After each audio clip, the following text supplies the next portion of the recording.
Monsieur Sensal, vous avez la parole. Merci, Monsieur le Président. Chers collègues, s'il est un domaine délicat et sensible, c'est bien celui de la fin de vie.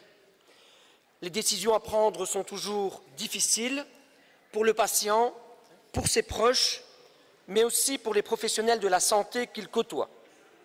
En 2002, le législateur a apporté une réponse fondamentale à cette question de la fin de vie en permettant à chaque patient, lorsque la douleur devient insupportable, lorsque l'espoir de guérison disparaît et que sa dignité n'est plus garantie, de pouvoir librement se poser les questions relatives à sa fin de vie et de pouvoir être soutenu par des professionnels compétents qui répondront, le moment venu, à ses attentes. Cet équilibre législatif repose aujourd'hui sur 3 lois essentielles, celle sur les soins palliatifs, celle sur l'euthanasie et celle relative aux droits du patient. Mon groupe a toujours été ardemment présent pour préserver cet équilibre indispensable. Aujourd'hui, le texte qui est soumis à notre Assemblée et que nous avons cosigné entend élargir la définition actuelle des soins palliatifs. Selon nous, ce texte doit cependant être considéré comme un premier pas dans la bonne direction. En effet, la détermination des différents types de patients palliatifs et de leurs besoins est une étape essentielle qu'il nous faudra franchir.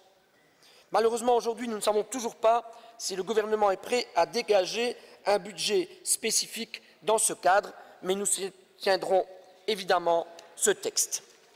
Un mot également sur la proposition de résolution relative à la légalité du transport et du stockage des médicaments pour l'usage palliatif, tout en reconnaissant évidemment la nécessité de trouver une solution à cette problématique.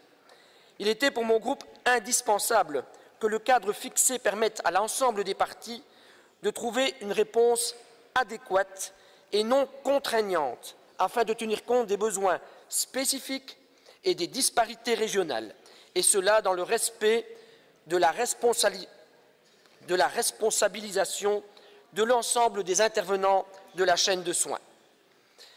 La résolution qui nous est soumise aujourd'hui semble partir d'un cadre prédéfini en faisant directement référence à un projet pilote actuellement en cours dans le réseau soins palliatifs Westhoek-Ostende.